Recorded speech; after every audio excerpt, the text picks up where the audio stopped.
আমাৰ YouTube channel সীমা blogs মোৰ অন্য এটি ভিডিঅ'লৈ আপোনালোক সকলোকে মৰমেৰে আদৰণি জনাইছোঁ আৰু আজিৰ বেতুপাতটো চাই নিশ্চয় গম পাইছে আজি গণেশ চতুৰ্থী লগতে দুদিনীয়া কাৰ্যসূচীৰে পতা হৈছে গণেশ পূজা আৰু আমি গৈ আছোঁ এতিয়া গণেশ পূজালৈ তো বলক ভিডিঅ'টো আৰম্ভ কৰোঁ।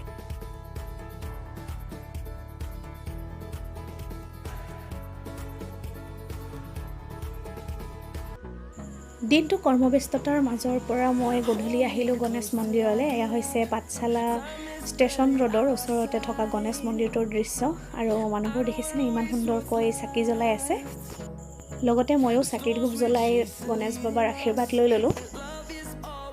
এয়া প্ৰথম দিনাখন গধূলি আছিলে ডেন্স প্ৰতিযোগিতা, তো আমিও ডেন্স প্ৰতিযোগিতা চালোঁ। তো বলক আপোনালোককো দেখাই আছোঁ।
এয়া হৈছে দ্বিতীয় দিন গণেশ মূৰ্তি বিসৰ্জনৰ বাবে অলপ সাজু হৈছে আৰু এয়া দেখিছেনে গাইজ বম ফুটাবৰ বাবেও সাজু কৰি আছে আৰু এয়া গণেশ মূৰ্তিটো গাড়ীত উঠাই লোৱা হৈছে। তো বলক এতিয়া আমিও যাম।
ভালেখিনি খোজকাঢ়ি অহাৰ পিছত এতিয়া আমিও ভাগৰুৱা অনুভৱ আৰু গাড়ী যিহেতু ব্যৱস্থা কৰা হৈছিলে জালিঘাটা মন্দিৰলৈ যাবৰ কাৰণে, তো আমিও লাহেকৈ বাছত উঠি ল'লোঁ আৰু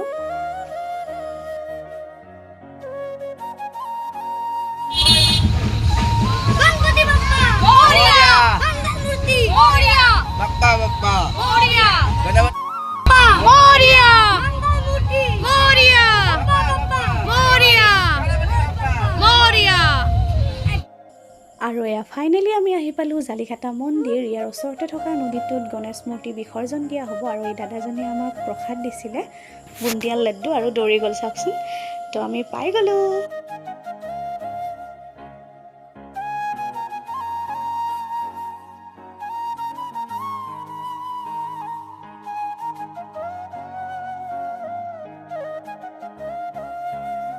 প্ৰতি বছৰৰ নিচিনা এইবাৰো জালিঘাটা মন্দিৰৰ ওচৰতে থকা নদীটোত গণেশ বাবাৰ মূৰ্তিটো বিসৰ্জন দিয়া হ'ব।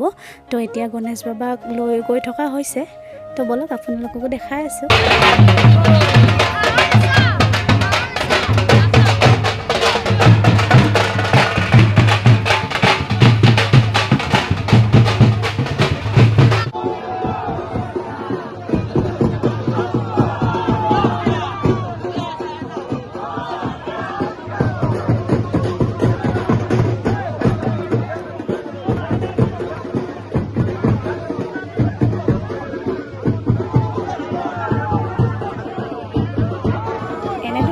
বাবাৰ মূৰ্তিটো বিসৰ্জন দিয়াও হ'ল আৰু এয়া চাওকচোন আমি হ'লোঁ ঘৰমুৱা।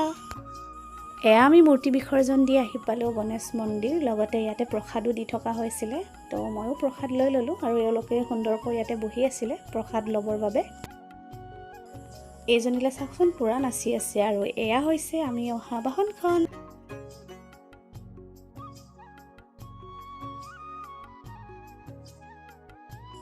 এইটোৱে হৈছে পাঠশালা ষ্টেচনৰ ওচৰত থকা গণেশ মন্দিৰটো, য'ত প্ৰতি বছৰে গণেশ পূজা পতা হয়। তো এইবাৰো বহুত ভাল লাগিলে। আৰু এইফালে চাওকচোন ইমান সুন্দৰকৈ এওঁলোকে বজাই আছিলে।